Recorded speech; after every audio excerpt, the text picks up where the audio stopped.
श्री श्री श्री श्रीहरि भगवान की जय।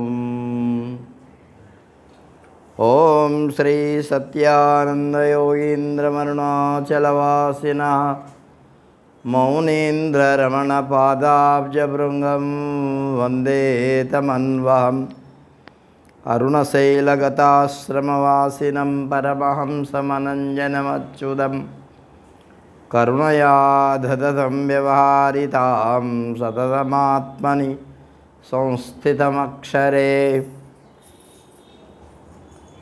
कृष्णं कमलपत्राक्षं पुण्यश्रवणकीर्तनं वासुदेवं जगद्योनिं नौमि नारायणं हरिं कृष्णाय यादवेन्द्राय ज्ञानमुद्राय योगिने नाथाय रुक्मिणीशाय नमो वेदान्तवेदिने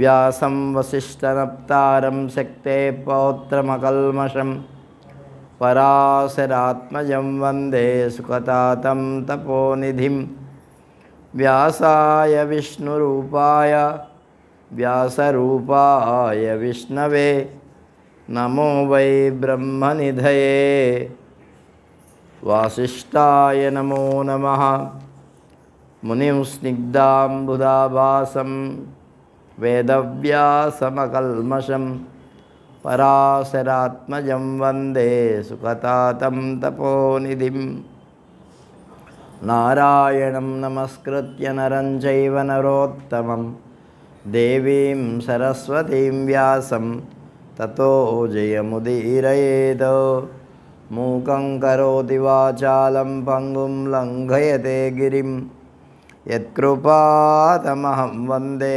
పరమానందమాధవం. సద్గురుదేవుల చరణారవిందాలకు ప్రణామాలు అర్పిస్తూ మనము భగవాన్ శ్రీ సత్యానంద మహర్షి భక్తమండలి ముంబై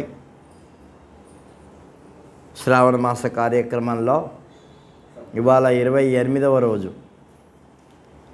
విష్ణు పురాణం గురించి తెలుసుకుంటున్నాం. అద్భుతమైనటువంటి కృష్ణుని యొక్క చరిత్ర ఇందులో చెప్పబడింది. కృష్ణ పరమాత్మ ధనుర్యాగం పూర్తి చేసుకొని తల్లిదండ్రులను దర్శించుకొని ఉగ్రసేన మహారాజును పట్టాభిషిక్తుని చేసి తదనంతర కాలంలో మరి ఆయన గొప్ప విద్యాభ్యాసం గావించాడు. సాందీపని మహర్షి దగ్గరికి వెళ్ళి మరి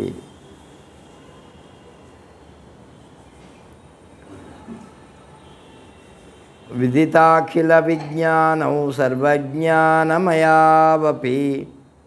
శిష్యాచార్య క్రమం వీరౌ ఖ్యాపయంతౌ వేదోత్తమౌ తతః సాందీపనిం కాస్య మవంతి పురవాసినం విద్యార్థం జగ్మురిత్యద్వీరౌ కృతోపనయన క్రమౌ. వాళ్ళకు ఉపనయనం గావించబడింది. ఆ తర్వాత శాస్త్రవేత్తలు, విజ్ఞాన ఖనులు, సర్వజ్ఞాన సంపన్నులు అయినటువంటి మహా గురువు కాశీనగరంలో పుట్టాడట. ఆయన ఉజ్జయిని నగరంలో నివాసం ఏర్పరచుకున్నాడట సాందీపని మహర్షి. కాబట్టి అవంతి నగరంలో నివసిస్తూ ఉండేటటువంటి ఆ మహర్షిని ఆశ్రయించి అస్త్ర విద్యాభ్యాసం నేర్చుకున్నారు. ఆ తర్వాత సాందీపని ముని శిష్యత్వాన్ని స్వీకరించి గురు శుశ్రూషలు చేసి సమస్త వేదాలను మరి ఆచారములను అన్నింటినీ ఆయన అభ్యసించాడు. సరహస్యం ధనుర్వేదం ససంగ్రహమధీయతాం అహోరాత్రైశ్చతుష్ణ్యాతు తదుద్భుతమదూభూద్విజా. ఓ మైత్రేయ మహర్షి, మరి కృష్ణ పరమాత్మ ఆ సాందీపని మహర్షిని ఆశ్రయించి ధనుర్విద్యను నేర్చుకున్నాడు. ధనుర్విద్యలో ఉండేటటువంటి రహస్యాలన్నింటినీ కూడా ఆపోషణం పట్టాడు. అస్త్రములను నేర్చుకున్నాడు. శస్త్రములను కూడా ఎట్లా ప్రయోగించాలో నేర్చుకున్నాడు. 64 రోజుల్లో 64 విద్యలను నేర్చుకున్నాడు ఆయన. ఎంత? 64 రోజులే. అంటే మనకైతే ఒక డాక్టర్ చదవాలంటే 25 సంవత్సరాలు 30 సంవత్సరాలు కావాలి. ఏమి మరి కృష్ణుడు 64 కళలు ఉన్నాయి మనకు. నృత్యము, నాట్యము, కుమ్మరి, కమ్మరి, వడ్రంగి, ఇట్లా గుడ్డలు నేయడము, మంగలి పని అన్నీ. కాబట్టి అన్నిట్లో 64 విద్యలు మనవి. ఆ 64 విద్యలు 64 రోజుల్లో రోజుకొక విద్యను నేర్చుకున్నాడు. ఇట్లా అసంభవమైనటువంటి పనిని ఆయన సంభవంగా చేసి పెట్టాడు. ఇది అందరికీ సాధ్యమయ్యే పని కాదు. అందుకే సాందీపని మహర్షి చంద్ర సూర్యులు స్వయంగా తన దగ్గరికి వచ్చినట్టుగా భావించాడు బలరామకృష్ణులు వస్తే. సాంగాశ్చ చతురో వేదాన్ సర్వశాస్త్రాని చైవహి అస్త్రగ్రామమశేషంచ ప్రోక్తమాత్రమవాప్యతౌ ఊచతుర్విషయతాం యాతే దాతవ్యా గురుదక్షిణ. 4 వేదాలను సాంగమంగళంగా సర్వశాస్త్రాలను ఆయన అధ్యయనం చేశాడు. అస్త్ర సమూహాలను అన్నింటినీ కూడా ఆయన ఉపదేశం పొందాడు. ఆ గురుదక్షిణ ఆ తర్వాత ఏమివ్వాలా అని గురువుగారిని అడిగాడు.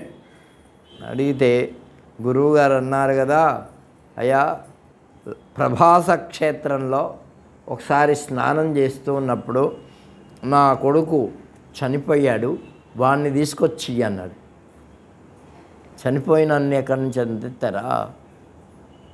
మరి గురువు గారు చెప్పారు తప్పకుండా అని చెప్పేసేసి ఆయన యమపురికి వెళ్ళాడు. అసలు సముద్రంలో ఆయన పోయాడు కదా, ముందు సముద్రం దగ్గరికి వెళ్ళాడు. వెళ్తే ఆయన అన్నాడు, అయ్యా నేను తీసుకుపోలే, ఆ శంఖచూడు అనేటటువంటి వాడు, పంచజనుడు అనేటటువంటి రాక్షసుడు వాడు తీసుకుపోయాడు అన్నాడు. మరి అక్కడి నుంచి విన్నటువంటి వాడు ఆ దుష్టుణ్ణి చంపి వాడి శంఖాన్ని మాత్రం తెచ్చేసుకున్నాడు. ఆ తర్వాత ఆయన దొరకకపోతే అప్పుడు యమధర్మరాజు దగ్గరికి వెళ్ళాడు. యమధర్మరాజు అప్పుడు సగౌరవంగా ఆయన అప్పచెప్పాడు. ఎట్లా చనిపోయేటప్పుడు ఎలా ఉన్నాడో అటువంటి స్వరూపంతో తీసుకొచ్చి గురువుగారికి ఇచ్చాడు. ఆ గురువుగారు ఏం అడగలే పాపం, ఆ అమ్మగారు అడిగారు. అందుకని అంటే గురువుగారు అడిగినా, గురువుగారి పత్ని అడిగినా గురువుగారు అడిగినట్టే లెక్క. ఏమి అందుకని ఇద్దరిని సమానంగా చూడాలి. అందుకని గురుపుత్రుణ్ణి కూడా సమానంగా చూడాలని చెప్పింది మన శాస్త్రం. కేవలం గురువునే కాదు, గురుపుత్రుణ్ణి, గురువు యొక్క భార్యను కూడా అట్లా తీసుకొని వచ్చి కృష్ణుడు తండ్రికి అప్పచెప్పేశాడు. తిరిగి మళ్ళీ గురువుగారిని సంతోషపెట్టి తిరిగి మళ్ళీ మధురా నగరానికి తిరిగి వచ్చాడు. ఆ తర్వాత ఇక్కడ కంసుని చంపాడు కదా కృష్ణుడు. ఆయనకు 2 భార్యలు ఉన్నారు. వాళ్ళు ఆస్తి ప్రాప్తి అని. వాళ్ళిద్దరూ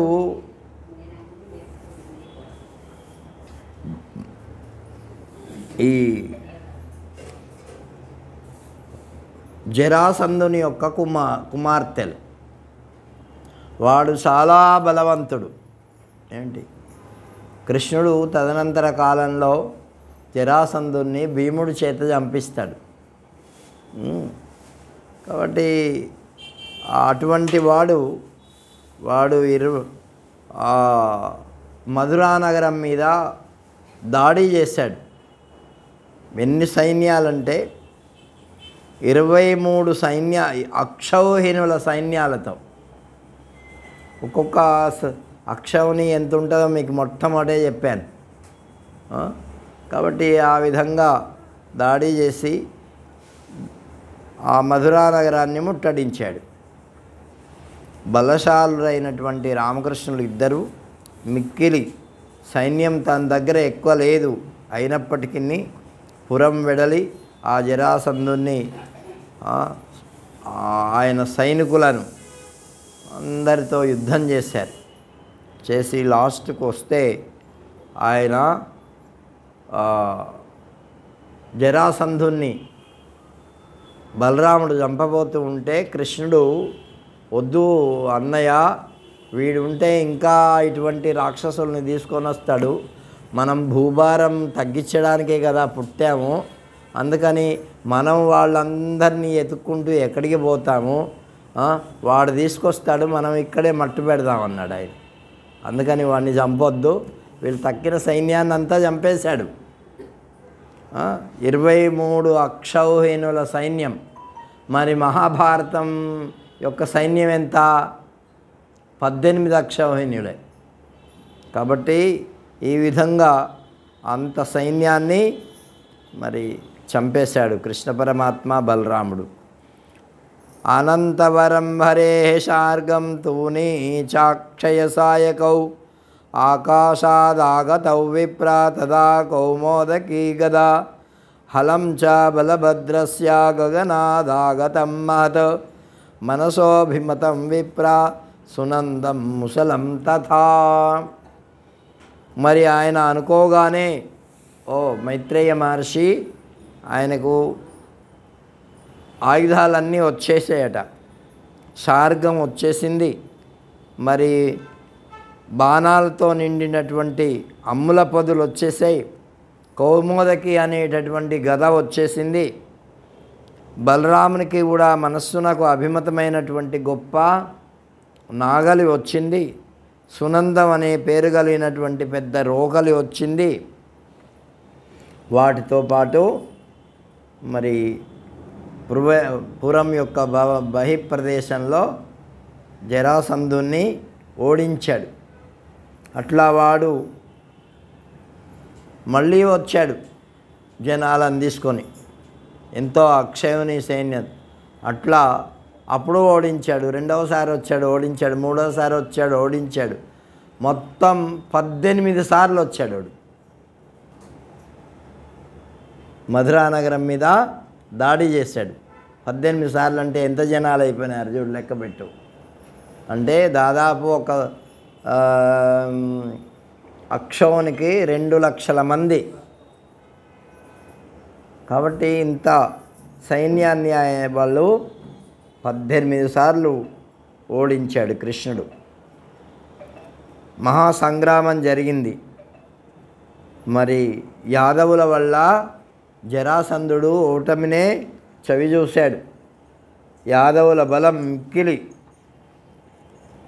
తక్కువదైన మహాసైన్యం ముందు ఓడిపోకపోవడం తెలియరాలే. అంటే వీళ్ళ మీ దగ్గర ఓడిపోయారు వాళ్ళంతా కూడా. ఎవరు? జరాసంధుడు మొదలైనటువంటి వాళ్ళు. ధర్మం ముందు ఓడిపోవడం తథ్యం, నీకెంత బలం ఉన్నా సరే. అందుకని కృష్ణ పరమాత్మ అట్లా జరాసంధుని 23 సార్లు జయించాడు. ఆ తర్వాత ఇలా దాడులు జరుగుతున్నాయి అనేటటువంటి భావనతో ఆయన ద్వారకా నగరాన్ని నిర్మించాడు. మధురా నగరాన్ని వదిలిపెట్టేసేసి ద్వారక పెద్ద పట్టణాన్ని, అది ఎక్కడ ఉంది అంటే సముద్ర మధ్యంలో, సముద్రాన్ని అడిగి ఆయన సముద్రంలో నిర్మించాడు. ఇప్పుడు మీరు అక్కడికి పోతే, గుజరాత్ పోతే అక్కడ ద్వారకలో సముద్రంలో ఉంటుంది అది. కాబట్టి ఆ విధంగా దాన్ని ఆ కృష్ణ పరమాత్మ శరీరం వదిలిపెట్టిన తర్వాత సముద్రుడు ఆ పట్టణాన్ని ముంచేశాట. అది కాబట్టి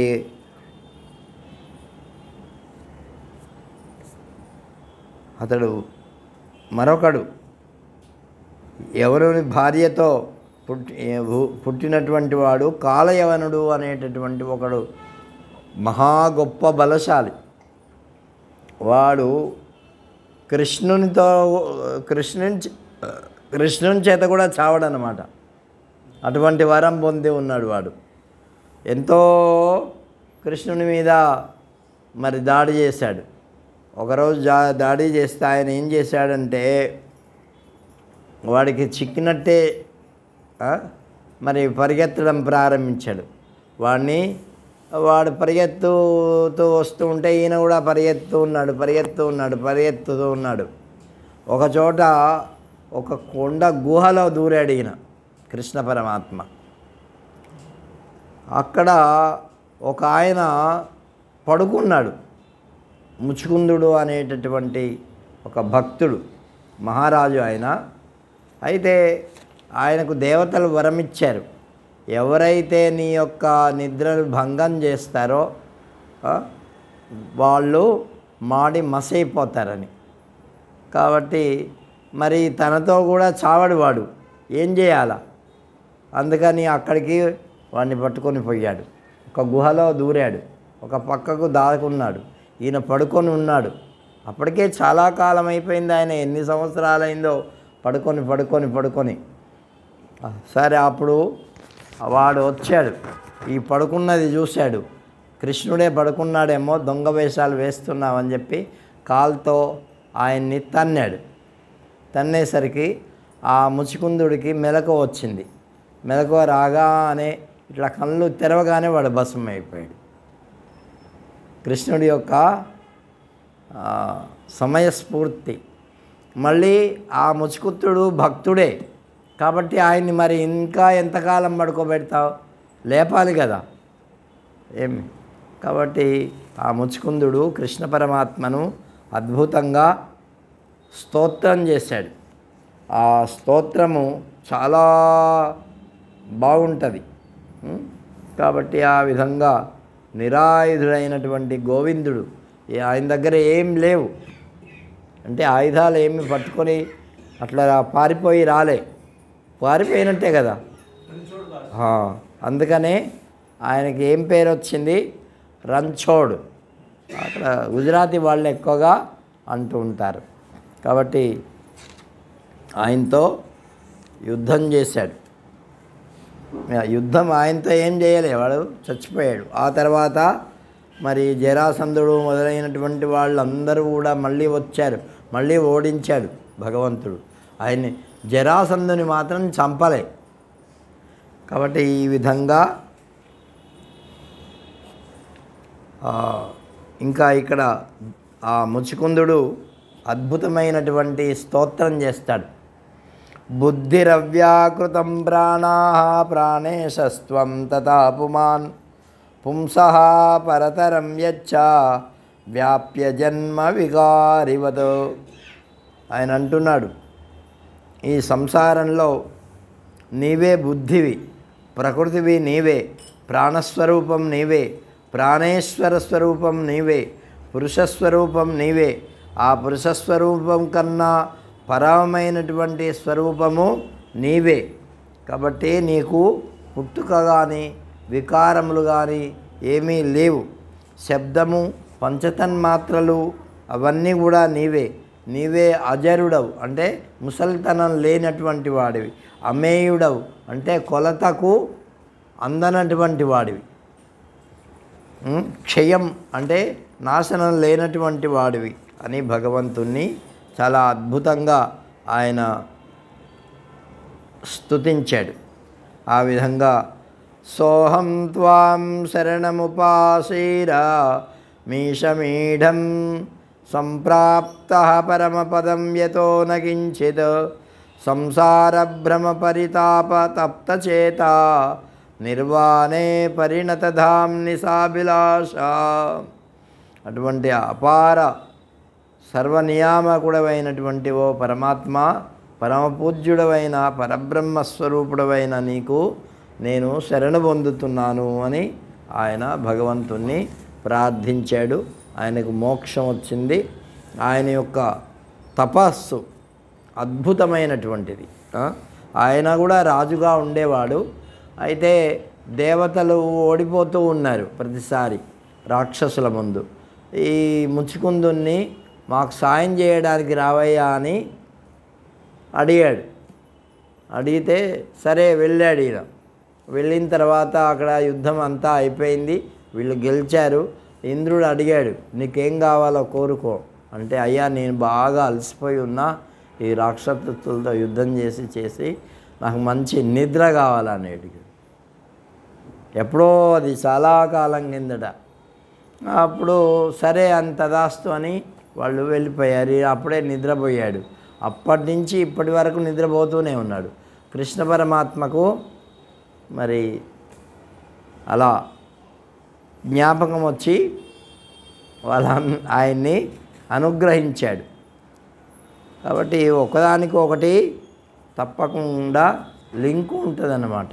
ఏమి ఇక ముచ్చుకుందుని యొక్క తపప్రభావము అద్భుతమైంది. ఆ తర్వాత బలరాముడు వ్రజవిహారం చేయడం, ఆయన తిరిగి రావడం, అంత యాత్రలు చేసి వచ్చినాడు ఆయన. చాలా అద్భుతంగా అవన్నీ కూడా అంటే అక్కడ ఏమేమి ఉన్నాయి ఏమిటి ఎక్కడ అవన్నీ వర్ణించి ఉన్నారు. మనకి ఇంకా 2 రోజులే ఉంది. ఇవాళ గురువారం కదా, శుక్రవారం, శనివారం, ఆదివారం అయితే ఏమి ఇంకా మధ్యాహ్నం కొద్దిసేపు ఉంటుంది. ఆ రోజు సాయంకాలం కూడా నేను ఉంటాను కాబట్టి ఉపన్యాసం ఉంటుంది ఆదివారం. ఏమి కాబట్టి బలరాముడు రేవతి అనేటటువంటి అమ్మాయిని పెళ్లి చేసుకున్నాడు. ఆమె యందు నిషర్ఠుడు, ఉల్ముఖుడు అనేటటువంటి 2 కుమారులు కలిగారు ఆయనకి. ఆ తర్వాత కృష్ణ పరమాత్మ దాదాపు 20 సంవత్సరాలు ఆ ప్రాంతం వచ్చేసింది ఆయనకు. అప్పుడు కృష్ణుని యొక్క గుణగణములు లోకంలో ప్రసిద్ధమవుతూ ఉన్నాయి. ఎక్కడ ఈ చర్చ వచ్చినా కృష్ణుని యొక్క చర్చ అంతటా జరుగుతున్నది. అంత మంచివాడు, ఇంత మంచివాడు, ఇట్లా మరి జరాసంధుని అన్నిసార్లు జయించాడంటే ఎంత బలవంతుడో అని చెప్పేసేసి ఆయన కీర్తి పతాక మరి ఎగరవేస్తూ ఉన్నారు. ఈ నారద మహర్షి కూడా ముల్లోకాలు తిరుగుతూ అక్కడక్కడ ఈ విషయాలు చెప్తూ ఉన్నాడు. ఒకసారి భీష్మకుడు అనేటటువంటి రాజు దగ్గర కూడా ఈయన వెళ్ళి ఆ విషయాలన్నీ చెప్తూ ఉంటే మరి ఆయన కుమార్తె ఒక ఆమె ఉన్నది, రుక్మిణి అని, ఆమె కూడా వింటూ ఉన్నది ఈయన యొక్క కీర్తిని, ప్రతిష్టలను, వీటినన్నింటినీ కూడా. విదర్భ దేశంలో కుండినపురంలో భీష్మకుడు అనేటటువంటి మహారాజు ఉండేవాడు. అతనికి రుక్మి అనేటటువంటి కుమారుడు ఉన్నాడు. రుక్మిణి అనేటటువంటి కుమార్తె కూడా ఉన్నది. కృష్ణుడు మరి ఆమెను ఈ శిశుపాల దంతవక్త్రులకు ఇచ్చి పెళ్లి చేయాలని రుక్మి అనుకున్నాడు. కానీ ఆమెకి ఇష్టం లేదు. కృష్ణ పరమాత్మనే పెళ్లి చేసుకోవాలా, ఎందుకంటే ఆమెను చూడలేదు, ఈయనని కృష్ణుడిని ఏం చూడలేదు. కానీ ఈ మహర్షులంతా వచ్చి కృష్ణ పరమాత్మ గురించి చెబుతూ ఆయన యొక్క గుణగణములను వర్ణిస్తూ ఆయన ప్రతాపాన్ని కొనియాడుతూ ఉంటే అటువంటి కృష్ణుణ్ణి పెళ్లి చేసుకోవాలా అని అనుకున్నదన్నమాట.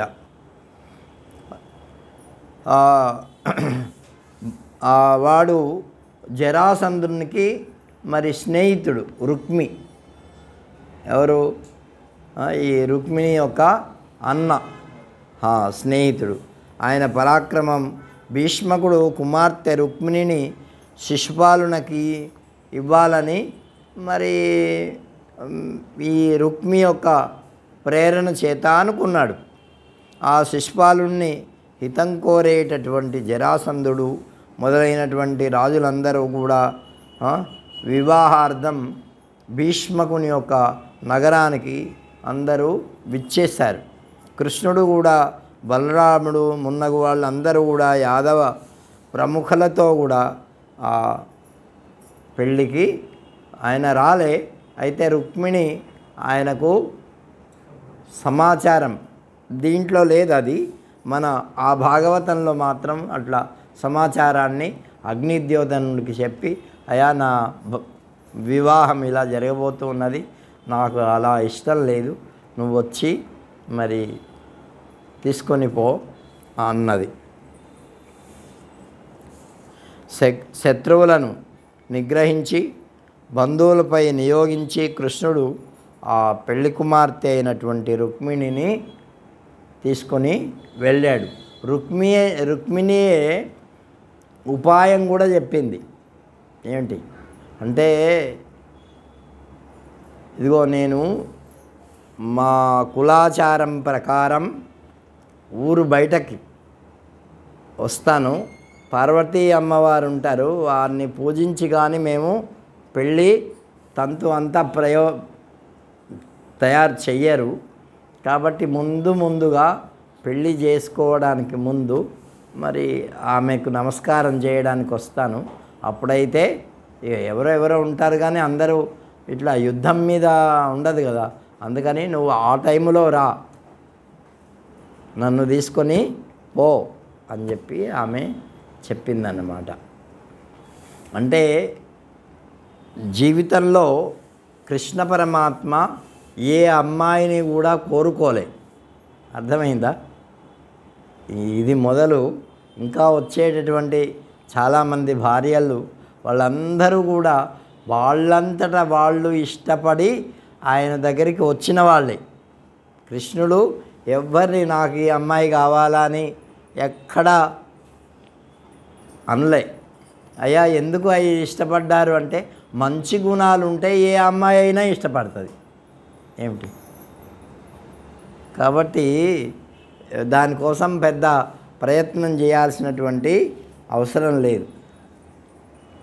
ఇంకా చాలామంది పౌండ్రకుడు, దంతవక్తుడు, విధూరతుడు, శిశుపాలుడు, జరాసంధుడు, సాల్వుడు మున్నగు రాజేంద్రులందరూ కూడా శ్రీహరి మీద యుద్ధానికి ప్రయత్నం చేశారు ఆయన్ని. కానీ బలరాముడు వాళ్ళందరినీ ఓడించేశాడు. రుక్మి మాత్రం కేశవుని సంహరించాలని యుద్ధానికి కృష్ణునితోనే యుద్ధం చేయాలని పోయినాడు. కానీ వాడు ఆయనతో యుద్ధం చేసి ఓడిపోయాడు. ఓడిపోతే వాడిని పట్టుకొని కృష్ణ పరమాత్మ ఈ ఖడ్గం తీసి ఇట్లా ఎత్తబోతూ ఉంటే రుక్మిణి వచ్చింది అడ్డు. మా అన్న నాకు ఈ సమయంలో మా అన్నను చంపితే ఎంత బాధ ఉంటుంది, నువ్వు చంపకు అని ప్రార్థిస్తే అప్పుడు ఆయన ఆ బాణంతోనే ఇట్లా ఆయన యొక్క తలను సగం కొరుకుతాడు, మీసను సగం కొరుకుతాడు, గడ్డం సగం కొరిగి పంపించేస్తాడు. అంటే అట్లా ఒక విధంగా అవమానం చేసి పంపిస్తాడన్నమాట. అట్లా అంటే కృష్ణుడికి దీనివల్ల మనకు తెలిసింది ఏమిటంటే, వాళ్ళ గురువుగారి దగ్గర 64 విద్యలు నేర్చుకున్నాడు కదా, మంగలి పని కూడా నేర్చుకున్నాడు. జ్ఞాపకం పెట్టుకోండి బాగా.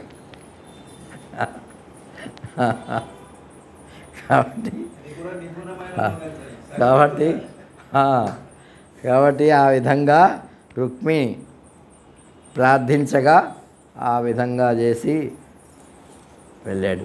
ఆ తర్వాత కృష్ణ పరమాత్మ మరి మధురా నగరానికి తీసుకొని వెళ్ళి రుక్మిణిని వివాహం విధి విధానంగా పెద్ద మంటపం ఏర్పాటు చేసి బ్రాహ్మణులను పిలిచి మరి వాళ్ళ నాన్న అమ్మ వాళ్ళందరూ అన్నీ ఏర్పాటు చేస్తే ఆయన అప్పుడు పెళ్లి చేసుకున్నాడు ఆమెని.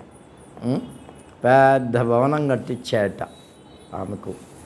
ఇంకా ఆ తర్వాత వచ్చినటువంటి 8 మంది కూడా అలాగే. ఆ తర్వాత శంబరాసురుడు అనేటటువంటి ఒక రాక్షసుడు ఉండేవాడు. వాడు మైత్రేయుడు అడుగుతున్నాడు, మైత్రేయ మహర్షి, ఓ మునీశ్వర, ప్రద్యుమ్నుని శంబరుడు ఎలా అపహరించాడు? మహాబల పరాక్రమవంతుడైనటువంటి శంబరుణ్ణి ప్రద్యుమ్నుడు ఎలా వధించాడు అన్నాడు. ఈ రుక్మిణికి పుట్టినటువంటి వాడే ప్రద్యుమ్నుడు. ఏమి కాబట్టి ఈ ప్రద్యుమ్నుడు పుట్టడంతోనే ఒక గాలి వచ్చి ఎత్తుకొని పోయి ఆ శంబరాసురునికి ఇచ్చేస్తాడనమాట. వాడు శంబరాసురునికి వాడు ఎవరు? ఈ ప్రద్యుమ్నుడు ఎట్లాగైతే కృష్ణుడికి కంసుడికి కృష్ణుడు ఏ విధంగానైతే చంపేటటువంటి వాడుగా ఉన్నాడో ఈ శంబరాసురుడికి కూడా అట్లాగే మరి ప్రద్యుమ్నుడు ఘోరమైనటువంటి ఇట్లా ఆ శిశువును అలా అపహరించుకొని పోయి పెద్ద మొసళ్ళతో నిండినటువంటి కెరటాల మధ్యలో సుడిగుండాల్లో కూడినటువంటి భయంకరమైన అనేక విధాలైనటువంటి జలశిరాలు ఉన్నటువంటి లవణ సముద్రంలో పడేశాడు. ఇక ఏదో ఒక జంతువు తిని వాడు చావాలా అని ఈ విధంగా సముద్రంలో పడేసినటువంటి ఆ పిల్లవాడిని ఒక పెద్ద చేప మింగింది. ఏమిటి? చేప మింగింది. అగ్నిలాగా ప్రకాశించేటటువంటి కాంతి కలిగినటువంటి ఆ చేప జఠరాగ్నిలో అతడు నశించకుండా అట్లాగే ఉండిపోయాడు. అంటే అరిగిపోతాడు కదా, అరిగిపోలే.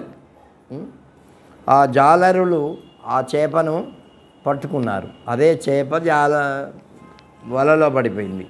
అది తీసుకొని పోయి వాళ్ళ రాజైనటువంటి శంబరాసునికి ఉపాయనం అంటే బహుమతి, గిఫ్ట్గా ఇచ్చేశారు. వాడు దాంట్లో ఉన్న మాయావతి అన్నటువంటి పేరు కలిగినటువంటి శంబరాసురుని భార్య ఆ చేపను వంట చేసేటటువంటి వారికి పంపించింది. ఆ చేప పొట్ట కోసినంతటనే అందుండి మరి మంచి ముగ్ధ మనోహరమైనటువంటి ఆ మన్మధుడే మరి ఈ విధంగా పుట్టాడు. ఏ విధంగా? ప్రద్యుమ్నుడుగా పుట్టాడు ఇక్కడ. ఎవరికి? రుక్మిణికి. వాడు కనిపించాడు. ఆ రూపం ఆమె కనిపించగానే, ఆ వంట చేసేటటువంటి ఆమెకు కనిపించగానే ఆమె చాలా అల్లారుముద్దుగా ఇంత మంచి కుమారుడు అని చెప్పేసి ఆమెను అతన్ని పెంచుకున్నది. ఎవడు ఇతడు? ఇతడు చేపగర్భంలో ఎలా ప్రవేశించాడు? ఈ విధంగా కుతూహలంగా ఆమె మాయావతిని చూసి నారదుడు ఇలా అన్నాడు, సకల జగత్తులకు సృష్టి సంహారకుడైనటువంటి విష్ణువు యొక్క కుమారుడు ఈ ప్రద్యుమ్నుడు. పురిడింటి నుంచే శంబరాసురుని చేత అపహరింపబడ్డాడు. ఎప్పుడైతే పుట్టాడో అప్పుడే వీటి చేత అపహరించబడ్డాడు. సముద్రంలో విసిరివేయబడ్డాడు. ఇతన్ని పెద్ద చేప మింగింది. ఆ చేపే మళ్ళీ శంబరాసురునికి బహుమానంగా వచ్చింది.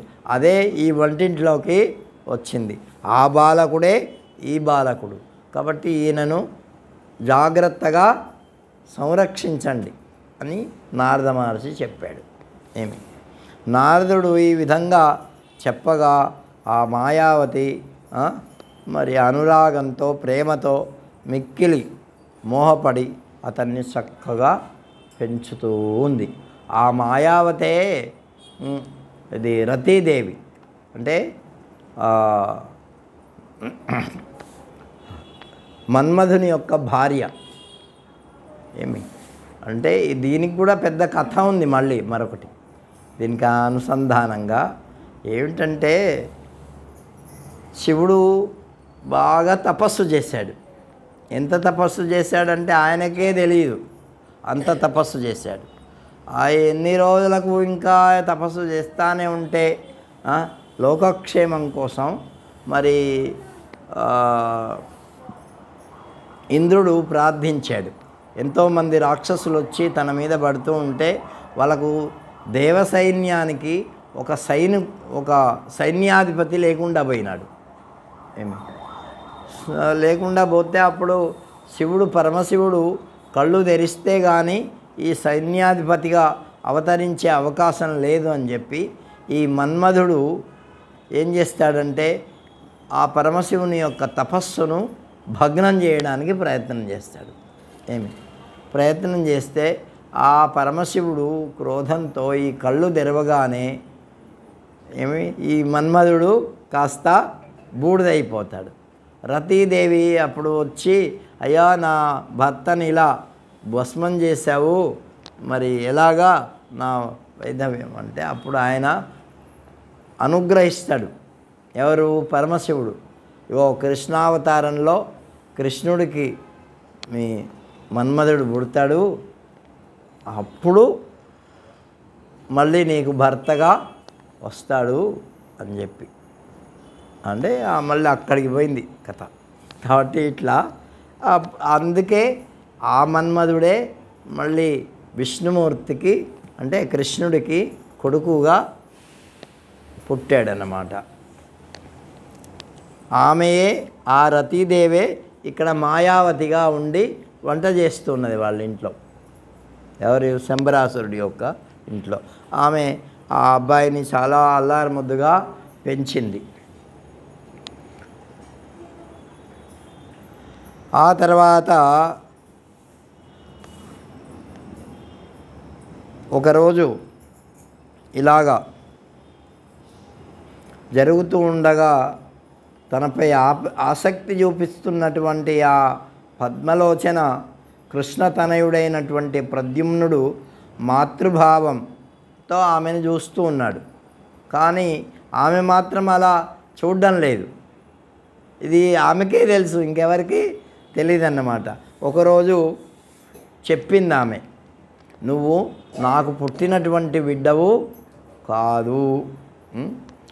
సాచాస్మై కథయామాస నపుత్రస్త్వం మమేతి వై తనయం త్వామభయం విష్ణో హృతవాన్ కాలశంభరః క్షిప్తః సముద్రే మత్స్య సంప్రాప్తో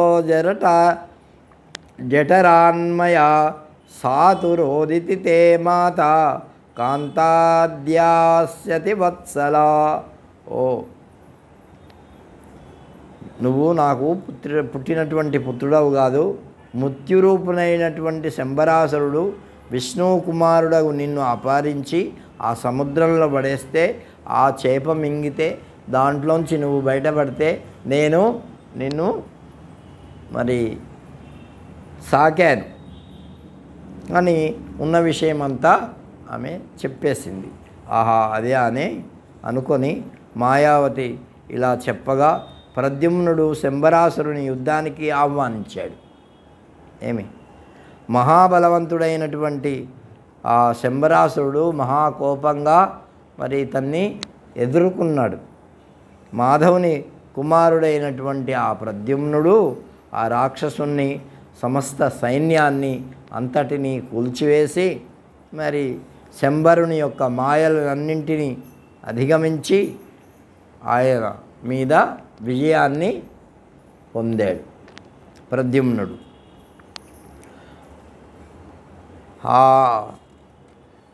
అప్పుడు ఆకాశానికి ఎగిరి మళ్ళీ కృష్ణ పరమాత్మ దగ్గరికి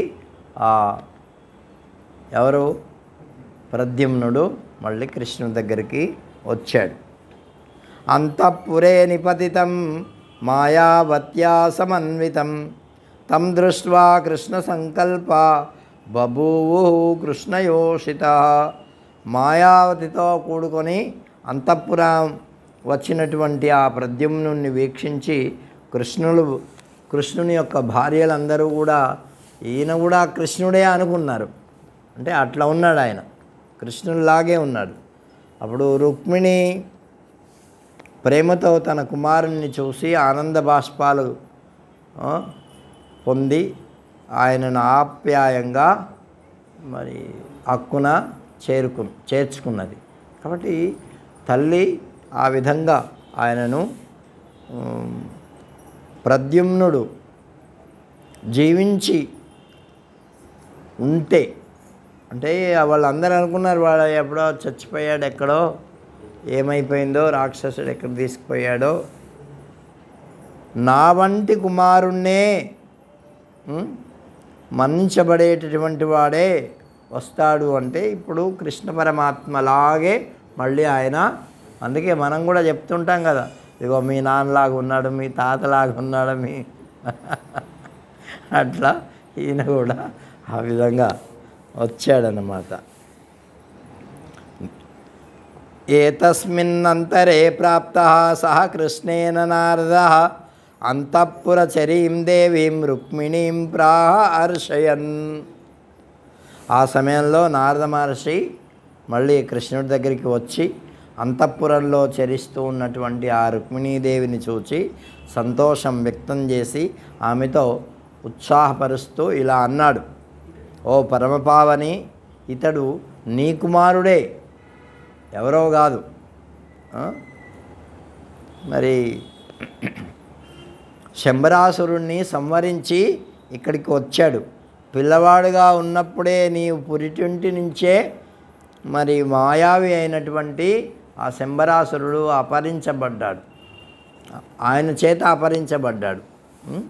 కాబట్టి మాయావతి నీ తనయుని భార్యయే సుమా. ఈ మాయావతి ఎవరో కాదు, ఏమి నీ యొక్క పుత్రుని భార్యయే ఈమె, శంబరాసురుని భార్య కాదు. ఆ సతి నీ కుమారుని భార్యయే. ఈమె శంబరుని భార్య కానే కాదు, దానికి కారణం ఆలకించు అని చెప్తున్నాడు. ఏమిటట? తొల్లి కామదేవుడు మన్మధుని బూడిద చేసిన తర్వాత అతన్ని పుట్టించడం మాత్రమే ఆసక్తి కలిగినటువంటి మహాభాగురాలు అతని భార్య, మన్మధుని యొక్క భార్య. చాలా ప్రాధేయపడింది ఎంతో మరి పరమశివుని గురించి. అందువల్ల ఈ స్వరూపంగా మళ్ళీ కృష్ణుడి యొక్క కుమారుడుగా జన్మించాడు. ఆ శంబరాసురునికి విహారం మున్నగు ఉపభోగ సమయాలలో తన అతి సుందరమైనటువంటి మహామాయా స్వరూపాన్ని ఆమె ప్రదర్శించింది.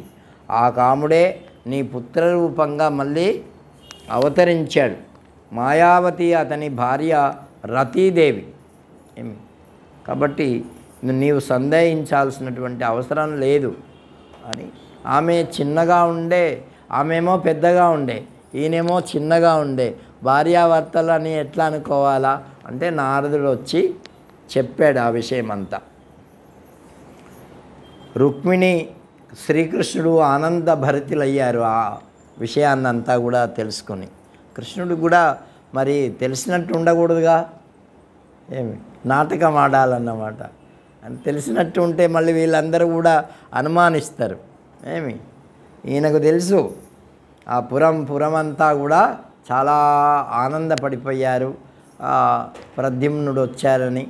మరి ఎక్కడికో వెళ్ళిపోయి చనిపోయినటువంటి వాడు అనుకొని మళ్ళీ తిరిగి వస్తే ఎంత సంతోషం ఉంటుంది. చాలా ఆనందపడిపోయారు, పెద్ద ఉత్సవం చేసుకున్నారట. రుక్మిణి కూడా కొడుకు యొక్క ఉత్సవాన్ని చేసింది. చాలా ఆనందపడిపోయారు, ఆశ్చర్యాన్ని కూడా పొందారు. ఇక ఆ తర్వాత కొంతకాలానికి పరాశరుడు చెప్తున్నాడు మైత్రేయ మహర్షికి, చారుదేష్ణం సుదేష్ణం చ చారుదేహం చ వీర్యవాన్ సుషేణం చారుగుప్తం చ భద్రా చారుం తదాపరం చారువిందం సుచారుం చ చారుం చ బలినాంబరం రుక్మిణ్యా జనయత్పుత్రాన్ కన్యాం చారుమతిం తథా. మైత్రేయ మహర్షి ప్రద్యుమ్నునికి కాక రుక్మిణికి చారుదేష్ణుడు, సుదేష్ణుడు, బలవంతుడైన చారుదేహుడు, సుషేనుడు, చారుగుప్తుడు, భద్రచారుడు, చారువిందుడు, సుచారువు, మహాబలశాలి అయినటువంటి చారువు అనేటటువంటి కుమారులను కన్నది. అంటే కృష్ణ పరమాత్మ 16,000 మంది ఏంటి వాళ్ళందరూ కూడా రాచకన్యలే సుమా. తర్వాత 8 మంది వీళ్ళు పొట్టమహేషేమో రుక్మిణి, వీళ్ళు 8 మంది, వాళ్ళు 16,000 మంది. వీళ్ళందరికీ కూడా కృష్ణ పరమాత్మ 10 మంది కొడుకుల్ని ఇచ్చాడు. అర్థమైందా? ఇప్పుడు మన వాళ్ళు ఒక్కడిని కనమంటే ఏడుస్తున్నారు, చస్తున్నారు. మన హిందూ సమాజం పెరగాలంటే ఏం చేయాలా? వీళ్ళిద్దరు అయిపోతే ఒక్కడిని కంటే తగ్గిపోయింది, ఒకడు నలుగురిని కంటే అప్పుడు పెరుగుద్ది కొద్దిగా అన్న. కాబట్టి 10 మందిని కుమారులను ఇచ్చాడు భగవంతుడు వాళ్ళకి. అంటే మొత్తం 1,60,80 మంది ఆయన కొడుకులు. ఎంతమంది? కాబట్టి అన్యాస్య భార్యా కృష్ణస్య బభూవు సప్తశోభనా కాళిందీ మిత్రవిందా చ సత్యా నాగ్నజితి తథా దేవీ జాంబవతి చాపి రోహిణీ కామరూపిణి భద్రా రాజసుతా చాన్య సుశీలా శీలమండన సాత్రజితి సత్యభామా లక్ష్మణా చారుహాసిని షోడశాసహస్రాని స్త్రీణామన్యాని చక్రిణః. ఎంతమంది అంట కృష్ణునికి? రుక్మిణి మరి 7 భార్యలు.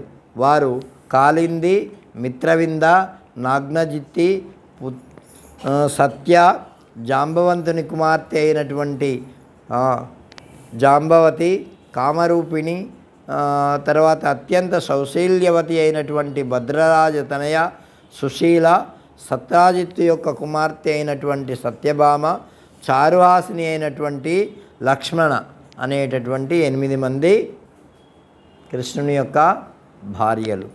తర్వాత వాళ్ళందరూ కూడా ఈయన కావాలనుకోలేదు, ఇందాకనే చెప్పాను నేను. అందరూ వాళ్ళంతటా వాళ్ళే మా కృష్ణుడు కావాలని వచ్చినారు. ఇంకా ఆ తర్వాత 16,000 మంది వాళ్ళందరూ కూడా భగవంతుణ్ణి కావాలనుకున్నారు. బాణాసురుడు ఒక పెద్ద స్త్రీలను బలి ఇచ్చి పెద్ద యజ్ఞం చేయాలనుకుంటాడు. వాళ్ళు అక్షతగాత్రులుగా పెట్టి వాళ్ళందరికీ కాపలా పెట్టి వాళ్ళను కాపాడుతూ ఉంటాడు. 16,000 మంది అయితే వాళ్ళనందరినీ కూడా బలి ఇవ్వాలని, దేవికి బలి ఇవ్వాలని. ఈ లోపల సత్యభామ కృష్ణుడు వాళ్ళకి తెలుస్తుందన్నమాట, ఇటువంటి దుష్టమైనటువంటి కార్యం చేస్తున్నాడంటే. అప్పుడు సత్యభామతో కూడా కృష్ణుడు వచ్చి వాడితో యుద్ధం చేసి వాడిని చంపి ఈ 16,000 మంది రాచకన్యలను విడిపిస్తాడు. విడిపిస్తే అప్పుడు వాళ్ళు మరి ఏం తోచదు అప్పుడు వాళ్ళు కృష్ణ పరమాత్మను ప్రార్థించి, అయ్యా నువ్వే మాకు భర్తవు కావాలి అని వేడుకుంటారు. ఇప్పుడు 16,000 మంది ఒకవేళ ఈయన పెళ్ళి చేసుకోకపోతే ఎక్కడికి పోవాలి వాళ్ళంతా? అదిగాక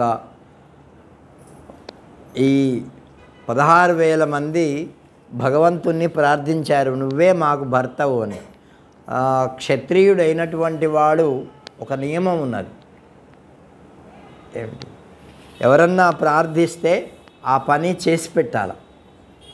కాబట్టి వీళ్ళందరూ ప్రార్థించారు కాబట్టి కృష్ణుడు వాళ్ళందరినీ స్వీకరించాడు. మళ్ళీ ఆయన కూడా మధురా నగరానికి వచ్చి వాళ్ళందరికీ 16,000 వేదికలను ఏర్పాటు చేసి, 16,000 బ్రాహ్మణుల్ని ఏర్పాటు చేసి, 16,000 అన్నీ ఏర్పాటు చేసి ఆయన ఒక్కడే ఒకే ముహూర్తంలో మరి పెళ్లి చేసుకున్నాట. ఏమి అన్ని రూపాలు 16,000 రూపాలు ధరించి. కాబట్టి అట్లా.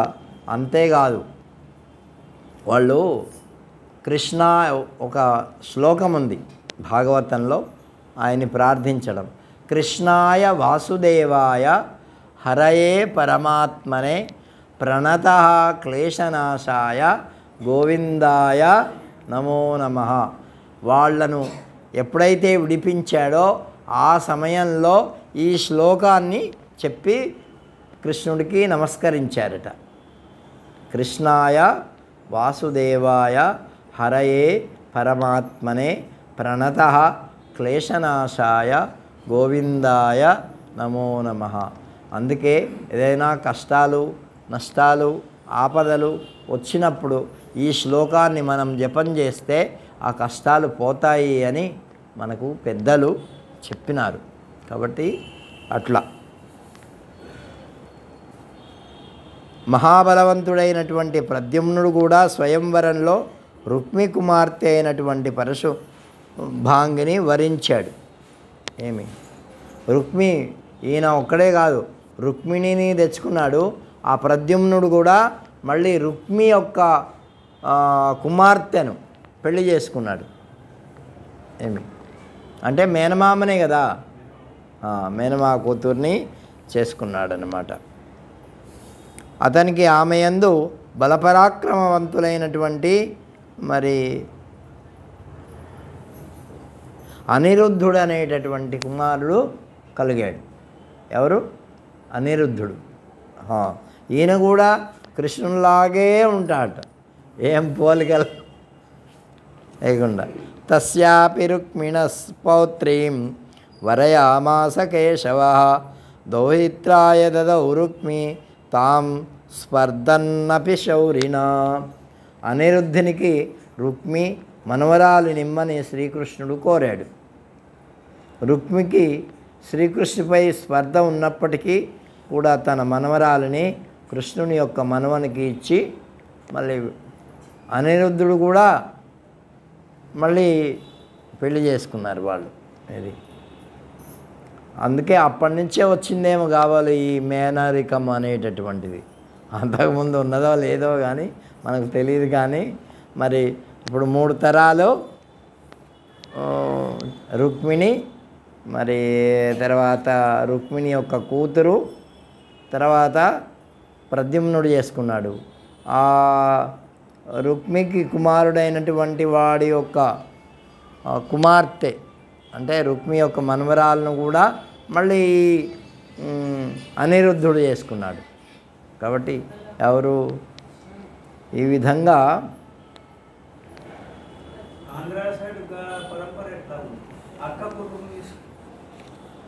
కొన్ని చోట్ల ఉన్నది. కానీ ఇక మనం అవన్నిటికీ వాళ్ళు అంటే మేనగోడలనే చేసుకుంటారు కొంతమంది. అంటే వాళ్ళు కూడా ఇచ్చి చేస్తారు. అది కొన్ని చోట్ల ఉన్నది ఆ ప్రథ, మనకు అంతగా తెలీదు. కాబట్టి ఈ విధంగా బలరామునికి ఒకరోజు అనిరుద్ధుని వివాహ సమయంలో కళింగుడు మున్నగు రాజులందరూ కూడా రుక్మిణితో ఇలా అన్నారు. బలరామునికి మరి ద్యూత క్రీడలో అనుభవం లేదు, అయినా అతనికి ఆట అంటే ఇష్టం. ఏమి ఎట్లా ద్యూతం ఆడారు. అందువల్ల మనం కూడా ఆ బలరాముని ఎలా గెలవాలి అంటే బలంతో అయితే గెలవలేం. కాబట్టి మనము ఈ ద్యూతం పెట్టి గెలుద్దాం అనుకున్నారు. అట్లా బలమదంతో రుక్మి ఆ రాజులతో అలాగే కానిండని పలికి ఆయన బలరామునితో కలిసి జూదం ఆడడం ప్రారంభించినారు. అట్లా జూదం మొదట 1000 బంగారు నాణెములను పెట్టాడు. అప్పుడు రుక్మి చేతిలో ఓడిపోయాడు. రెండో పందెంలో కూడా మరో 1000 నాణేలు పెట్టాడు. అప్పుడు కూడా ఆ రుక్మి చేతిలో ఓడిపోయాడు. మళ్ళీ బలరాముడు 10,000. ఈ ఆట ఎలాంటిది అంటే ఓడిపోతున్న కొద్దీ రోషం పెరుగుతుంది. ఇంకా ఇంకా ఆడతా. ఈ ఆటలన్నీ అంటే జూదాలన్నీ ఇటువంటివే. పత్తలాడే వాళ్ళు కూడా అంతే. అందుకే వేలు లక్షలు పోగొట్టుకుంటారు. ఈయనకు కూడా బలరాముడికి ఏమైంది, 10,000 పెట్టాడు ఇప్పుడు పందెం. రుక్మి అతన్ని ఓడించి అవి కూడా గెలుచుకున్నాడు, బంగారు నాణేలు. ఆ తర్వాత మహారాజు బిగ్గరగా అరుస్తూ పకపక నవ్వి పల్లికరించి రుక్మి ఇలా అన్నాడు. ఏమన్నాడంటే, ఇతడు జూదం ఏమీ తెలియనివాడు. నేను ఈ బలదేవుణ్ణి గెలిచాను. అక్షక్రీడలో లేనిపోని గొప్ప వాళ్ళం అన్నట్లుగా గ్రుడ్డి నమ్మకంతో తానే గొప్పవాడుగా భావిస్తూ ఉన్నాడు అని దంబాలు చెప్పుకొని అట్లా చేసేసరికి రుక్మికి కోపం వచ్చింది. అంటే ఎప్పుడైనా సరే ఆటలో ఆటగా ఉండాలి, కానీ ఈ పంతాలకు పోతే ఏమవుతుంది, కోపాలు ద్వేషాలు ఇవన్నీ వస్తాయి. అందుకని అసలు వాటి గురించే ఆలోచించకూడదు. అటువంటి ఎక్కడన్నా సరే ద్యూతం ఉన్నదనుకో, మహాభారత యుద్ధం ఏమైంది, పెద్ద సంగ్రామం అయిపోయింది ఆ ద్యూతం వల్లనే కదా. అంటే కొంతమంది అంటుంటారు, ద్రౌపది గారు నవ్వారు, దుర్యోధనుడికి అవమానమైంది, అందువల్ల ద్యూతం పెట్టాడు. మొత్తానికి ఏదైతేనేమి, అందుకే నవ్వు 4 వైపులా చేటంట. అందుకే సందర్భాన్ని చూసి సమయాన్ని చూసి నవ్వాల. ఇష్టం ఉన్నట్టు నవ్వకూడదు. అది కూడా పెద్ద ఒక శాస్త్రం.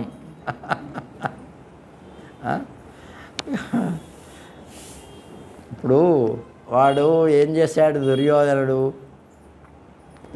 ఆ మాయావి తయారు చేసినటువంటి మయసభలో పోతూ ఉన్నాడు. పోతూ ఉంటే వాళ్ళు అది అద్భుతంగా ఉంది. ఎక్కడైతే నీళ్లు లేవో అక్కడ నీళ్లు ఉన్నట్టుగా కనిపిస్తున్నది, నీళ్లు ఉన్న చోట నీళ్లు లేనట్టుగా కనిపిస్తున్నది. ఇట్లా ఎన్నో వింతలు విశేషాలు దాంట్లో ఉన్నాయి. ఒకరోజు వాడు వచ్చాడు, ఎవరు, దుర్యోధనుడు మొదలైనటువంటి వాళ్ళు. అక్కడ నీళ్లు లేవు, ఏమీ లేవు, కానీ వీడు ఆ ధోతిని పైకెత్తి నడుస్తున్నాడు. ఇది పైనుంచి చూసింది ఆమె, ఎవరు, ద్రౌపది. ఎవరికైనా మామూలుగా నవ్వొస్తుందా రాదా, అట్లే నవ్వింది. కానీ ఆ దుష్టుడైనటువంటి వాడు మరి ఆ నవ్వును అపహాస్యంగా తీసుకున్నాడు. నన్ను చూసి నవ్వుతుందా, ఒకచోట నీళ్ళు లేవు, కనిపించడం లేదు, కానీ ఆయన ధోతిని పైకెత్తి ఒకచోట నీళ్లు లేనట్టుగా అనిపిస్తున్నాయి, కానీ అక్కడ ఉన్నాయి, నీళ్ళు అంతా తడిసిపోయాయి. ఇట్లా ఎన్నో వింతలు విశేషాలతో ఉంటే అది మరి నవ్వు. కాబట్టి అందుకే ఏం చెప్పారంటే చిరునవ్వు మంచిది. కొంతమంది పెద్దగా నవ్వుతారు కదా, అటువంటి. కాబట్టి అందుకే గోవిందుడు ఎలా నవ్వుతాడంటే మన భగవద్గీతలో కూడా ఆయన విషయం చెప్తారు. మందహాసం అంటే పెద్దగా బిగ్గరగా నవ్వకుండా చిరునవ్వుతో అట్లా నవ్వేవాళ్ళంట. కాబట్టి ఎవరు? ధర్మరాజు పెద్దవాడు కదా, ధర్మరాజు పెద్దవాడు. భీముడు దుర్యోధనుడు సమానమైనటువంటి వయస్సు కలిగినటువంటి వాడు. ధర్మరాజు పెద్దవాడు. ఆయనకు మరి బలరాముడికి కోపం వచ్చేసింది. మనస్సుతో 1,000,000 బంగారు నాణేలను పందెం పెట్టాడు. 1,000,000 ఎంత అంటే దీంట్లో ఒక విధమైనటువంటి ఆడుతూ ఉంటే ఓడిపోతూ ఉంటే ఇంకా రోషం పెరుగుతూ ఉంటుంది. తాగేవాడు కూడా అంతే, 1 పెగ్గు 2 పెగ్గులు ఎత్తాడు, వాడికి కొద్దిగా ఎక్కువ, వాడు ఎవరే ఇంకా అంటే ఇంకా ఇటువంటి దుష్ట పనులు చేసేటటువంటి వాళ్ళందరూ కూడా ఇట్లా మోసపోతారు, ఇట్లా పాడైపోతారు. కాబట్టి వాటి జోలికే పోకూడదని పెద్దలు చెప్పారు. ఆ రుక్మి కూడా అట్లాగే పాచికలాడాడు, విసిరాడు. అప్పుడు బలదేవుడు ఆ పందెం గెలుచుకున్నాడు. గట్టిగా ఆయన అరిచాడు. రుక్మి అయితే నేనే ఈ పందెం గెలిచానన్నాడు. వాడు ఓడిపోయి కూడా ఇక బలరామ నువ్వు అబద్ధం ఆడుతున్నావు, పందెం నువ్వు గెలవలేదు అని తగు పెట్టుకున్నాడు. అప్పుడు నేను పందెం గెలిచాను అన్నాడు. ఆమోదించలేదు. ఇద్దరు తగువులు పడ్డారు. ఈ స్థితిలో గెలుపు నాదంటే నాది, నాదంటే నాది అనుకున్నారు. ఇక వివాదానికి దారితీసింది. అప్పుడు ఇక బలరాముడు కోపాన్ని పొంది యుద్ధం ప్రారంభించాడు.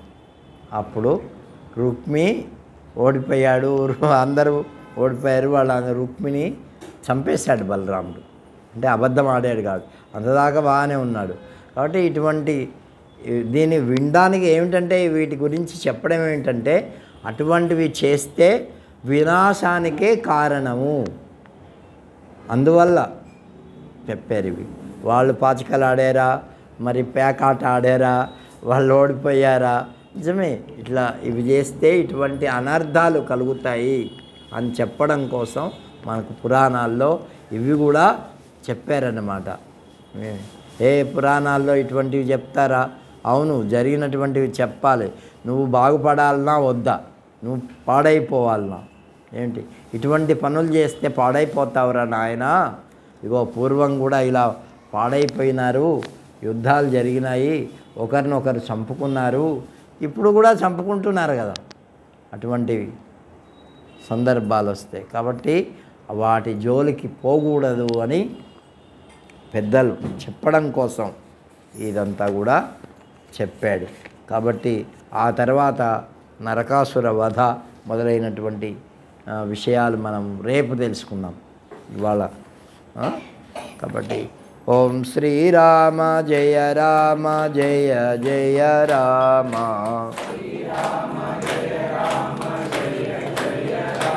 మా శ్రీరామ జయ రామ జయ జయ రామ.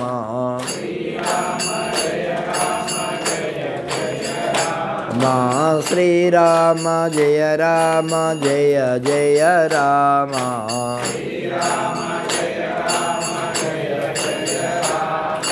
శ్రీరామ జయ రామ జయ జయ రామ.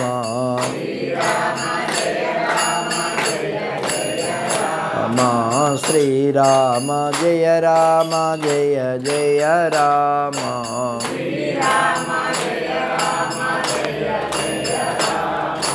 శ్రీరామ జయ రామ జయ జయ రామ.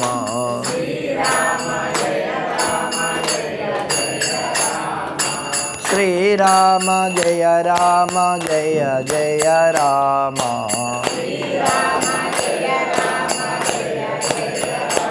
మా శ్రీరామ జయ రామ జయ జయ రామ.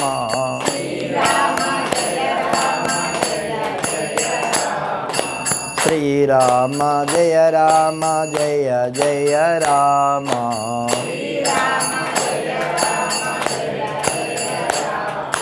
श्रीराम जय जय राम श्रीराम हम श्रीराम जय जय राम श्रीराम हम श्रीराम जय जय राम